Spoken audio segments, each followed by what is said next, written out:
चलिए next question solve करते हैं। क्या बोल रहा है, ascertain the computed interest of rupees 60,000 at 6% computed semi annually for 5 years। इसमें क्या पूछ रहा है, कंप्यूटेड इंटरेस्ट का मतलब चलिए कंपाउंड इंटरेस्ट कितना होगा ऑफ ए रुपीज 60,000। 60,000 क्या दे रखा है आपका, प्रेजेंट वैल्यू। 6% क्या है आपका रेट। कंप्यूटेड मतलब वही कंपाउंड को कंप्यूटेड भी बोलते हैं। सेमी एनुअली का मतलब क्या, साल में 2 बार। इसका मतलब एम आपका कितना दे रखा है 2, और फॉर 5 ईयर। 5 ईयर मतलब क्या, एन कितना दे रखा है 5 साल। तो बोल रहा है अगर 60,000 रुपया को आप 6% पे अगर 5 साल के लिए डिपॉजिट करते हैं और सेमी एनुअली आपको इंटरेस्ट मिलता है तो आपका टोटल कंपाउंड इंटरेस्ट कितना होगा। तो डायरेक्टली कंपाउंड इंटरेस्ट नहीं निकालेंगे, पहले हम लोग फ्यूचर वैल्यू निकालेंगे और माइनस करके कंपाउंड इंटरेस्ट निकाल लेंगे। तो पहले हम लोग क्या निकालेंगे, फ्यूचर वैल्यू। तो फ्यूचर वैल्यू का फॉर्मूला क्या होगा, present value into 1 plus r by m का पावर एन इंटू एम। क्या क्या चाहिए हमको, प्रेजेंट वैल्यू चाहिए। क्वेश्चन में दे रखा है कितना, प्रेजेंट वैल्यू 60,000। फिर क्या चाहिए हमको, आर। आर क्या दे रखा है आपका 6%। 6% को हम लोग लिख सकते हैं 0.06। फिर क्या चाहिए आपको, एम। एम क्या दे रखा है आपको 2 टाइम्स।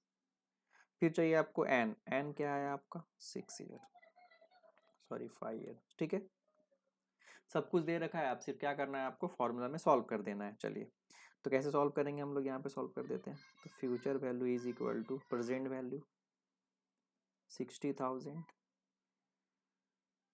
इंटू 1 प्लस आर कितना है आपका 0.06, एम कितना है आपका 2, एन कितना है 5, एन कितना है 2।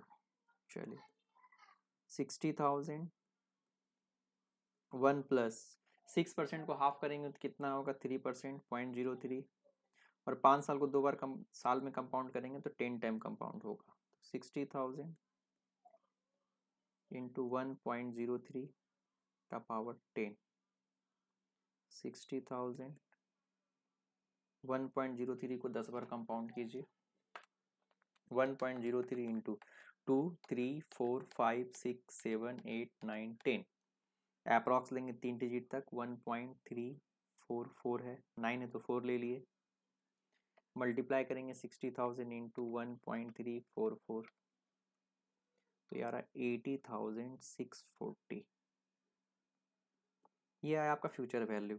अगर कंपाउंड इंटरेस्ट निकालना हो तो कंपाउंड इंटरेस्ट क्या बोले, future value minus present value. Future value है आपका 80,640 और प्रेजेंट वैल्यू दे रखा है आपको 60,000। दोनों का डिफरेंस आपका कंपाउंड इंटरेस्ट हो गया। तो माइनस 60,000, कंपाउंड इंटरेस्ट आपको 20,640। चलिए सिंपल था। चलिए नोट कर लीजिए, प्रॉब्लम होगा तो पूछ लीजिए।